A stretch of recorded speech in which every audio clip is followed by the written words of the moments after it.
ನಿಮಗೆ ಗುಂಡು ಹೊಡಿತೀವಿ.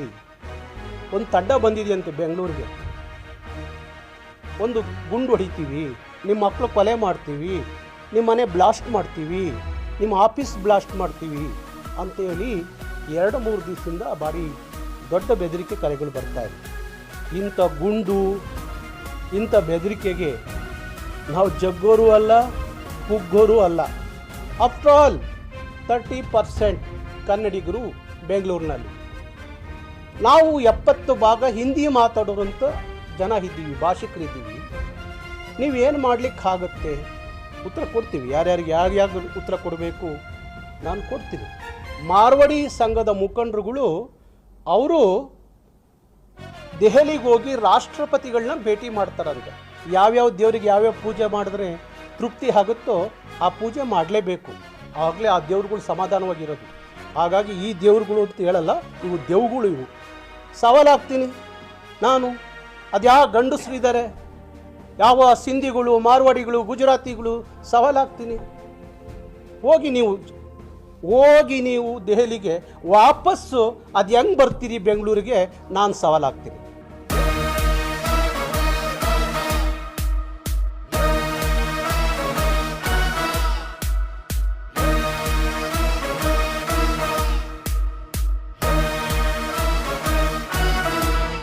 ಮಾರ್ವಾಡಿಗಳು, ಸಿಂಧಿಗಳು, ಗುಜರಾತಿಗಳು ವ್ಯಾಪಾರ ಮಾಡ್ತಾರೆ, ಅವ್ರು ಕನ್ನಡ ಮಾತಾಡಲ್ಲ, ಕನ್ನಡದ ನಾಮಫಲಕವನ್ನು ಬಳಸಲ್ಲ.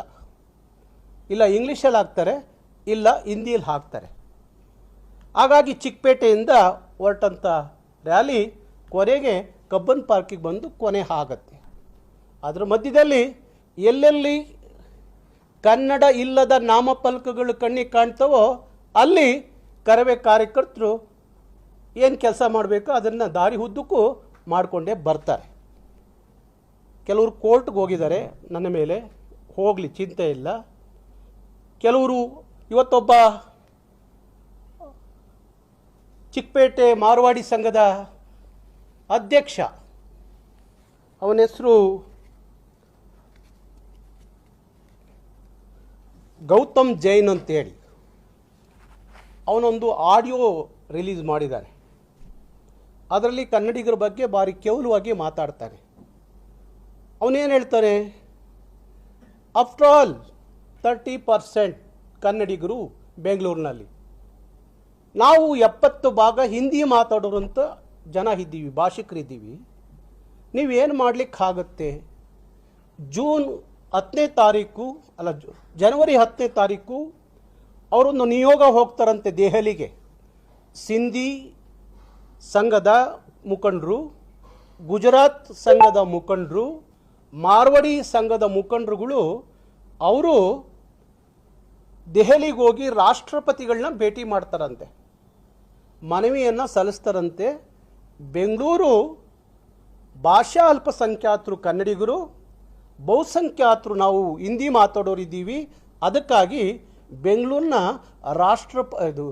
ಕೇಂದ್ರ ಆಡಳಿತ ಪ್ರದೇಶವಾಗಿ ಘೋಷಣೆ ಮಾಡಿ ಅಂತ ಹೋಗಿ ಕೇಳ್ತಾರಂತೆ. ನಾವು ಇದನ್ನು ಸಹಿಸ್ಕೋಬೇಕಾ? ಇದು ನೋಡಿ ಸುಮ್ಮನೆ ಕೂತ್ಕೋಬೇಕಾ? ಇದಕ್ಕೆಲ್ಲ ಉತ್ತರವನ್ನು 27ನೇ ತಾರೀಕು ಕರ್ನಾಟಕ ರಕ್ಷಣಾ ವೇದಿಕೆ ಕಾರ್ಯಕರ್ತರು ಉತ್ತರ ಕೊಡ್ತೀವಿ. ನಾವು ಯಾಕೆ ಕೊಡಬೇಕು, ಯಾರ್ಯಾರಿಗೆ ಕೊಡಬೇಕು. ನಮ್ಮಲ್ಲಿ ಹಳ್ಳಿಯಲ್ಲಿ ಒಂದು ಗಾದೆ ಮಾತಿದೆ, ಯಾವ್ಯಾವ ದೇವರಿಗೆ ಯಾವ್ಯಾವ ಪೂಜೆ ಮಾಡಿದ್ರೆ ತೃಪ್ತಿ ಆಗುತ್ತೋ ಆ ಪೂಜೆ ಮಾಡಲೇಬೇಕು, ಆಗಲೇ ಆ ದೇವ್ರುಗಳು ಸಮಾಧಾನವಾಗಿರೋದು. ಹಾಗಾಗಿ ಈ ದೇವ್ರುಗಳು ಅಂತ ಹೇಳಲ್ಲ, ಇವು ದೇವುಗಳು. ಇವಕ್ಕೆ ಸರಿಯಾಗಿ ರೀತಿಯ ಬುದ್ಧಿ ಕಲಿಸಲೇಬೇಕಾಗುತ್ತೆ. ಹಿಂದೆ ಯಾವುದೋ ಒಂದು ಭಾಷಿಕರು, ಹಿಂದೆ ದಕ್ಷಿಣ ಭಾರತದ ರಾಜ್ಯದ ಯಾವುದೋ ಭಾಷಿಕರುಗಳು ಹೇಳಿದರು ಕೇಂದ್ರಾಡಳಿತ ಪ್ರದೇಶ ಮಾಡ್ತೀವಿ ಅಂಥೇಳಿ. ಅವರೀಗ ತಣ್ಣಗಾಗಿದ್ದಾರೆ. ಈಗ ಇವರು ಹೊರಟಿದ್ದಾರೆ, ಬೆಂಗಳೂರನ್ನ ಕೇಂದ್ರಾಡಳಿತ ಪ್ರದೇಶ ಮಾಡ್ತಾರಂತೆ. ಮಾಡಿ ಸವಾಲಾಗ್ತೀನಿ ನಾನು. ಅದ್ಯಾವ ಗಂಡಸರಿದ್ದಾರೆ, ಯಾವ ಸಿಂಧಿಗಳು, ಮಾರ್ವಾಡಿಗಳು, ಗುಜರಾತಿಗಳು, ಸವಾಲಾಗ್ತೀನಿ. ಹೋಗಿ ನೀವು ದೆಹಲಿಗೆ ವಾಪಸ್ಸು ಅದು ಹೆಂಗೆ ಬರ್ತೀರಿ ಬೆಂಗಳೂರಿಗೆ, ನಾನು ಸವಾಲಾಗ್ತೀನಿ. ಮತ್ತು ಅನೇಕರು ಬೇರೆ ಬೇರೆ ರೀತಿಯಲ್ಲಿ ಕೋರ್ಟು, ಪೊಲೀಸು ಎಲ್ಲ ಆಡ್ತಾರೆ. ಮತ್ತು ಅದ್ಯಾವುದೋ ಮುಂಬೈ ನಗರದಿಂದ ನನಗೆ ಥ್ರೆಟ್ ಬರ್ತಾ ಇದೆ, ಬೆದರಿಕೆ ಕರೆಗಳು. ಏನು, ನಿಮಗೆ ಗುಂಡು ಹೊಡಿತೀವಿ, ಒಂದು ತಂಡ ಬಂದಿದೆಯಂತೆ ಬೆಂಗಳೂರಿಗೆ, ಒಂದು ಗುಂಡು ಹೊಡಿತೀವಿ, ನಿಮ್ಮ ಮಕ್ಕಳು ಕೊಲೆ ಮಾಡ್ತೀವಿ, ನಿಮ್ಮ ಮನೆ ಬ್ಲಾಸ್ಟ್ ಮಾಡ್ತೀವಿ, ನಿಮ್ಮ ಆಫೀಸ್ ಬ್ಲಾಸ್ಟ್ ಮಾಡ್ತೀವಿ ಅಂತೇಳಿ 2-3 ದಿವಸದಿಂದ ಭಾರಿ ದೊಡ್ಡ ಬೆದರಿಕೆ ಕರೆಗಳು ಬರ್ತಾ ಇದೆ. ನಾನು ಇವ್ರಿಗೆ ಹೇಳ್ತಾ ಇದ್ದೀನಿ, ಇಂಥ ಗುಂಡು ಇಂಥ ಬೆದರಿಕೆಗೆ ನಾವು ಜಗ್ಗೋರು ಅಲ್ಲ, ಕುಗ್ಗೋರು ಅಲ್ಲ. ಇಂಥನ್ನೆಲ್ಲ ನಾನು 25 ವರ್ಷದಿಂದ ನೋಡ್ಕೊಂಡೇ ಬಂದಿದ್ದೀನಿ, ಗೊತ್ತಾಯ್ತಾ. ಇದೆಲ್ಲ ಇಲ್ಲಿ ನಡ್ಸೋಕ್ಕೆ ಹೋಗಬೇಡಿ ಅಂತೇಳಿ ಹೇಳ್ತೀನಿ. ಹಾಗಾಗಿ ಇದಕ್ಕೆಲ್ಲದಕ್ಕೂ ಸಹ 27ನೇ ತಾರೀಕು ಉತ್ತರ ಸಿಗುತ್ತೆ ಅಂಥೇಳಿ ನಾನು ಭಾವಿಸಿದ್ದೀನಿ. ಉತ್ತರ ಕೊಡ್ತೀವಿ, ಯಾರ್ಯಾರಿಗೆ ಯಾರ್ಯಾರು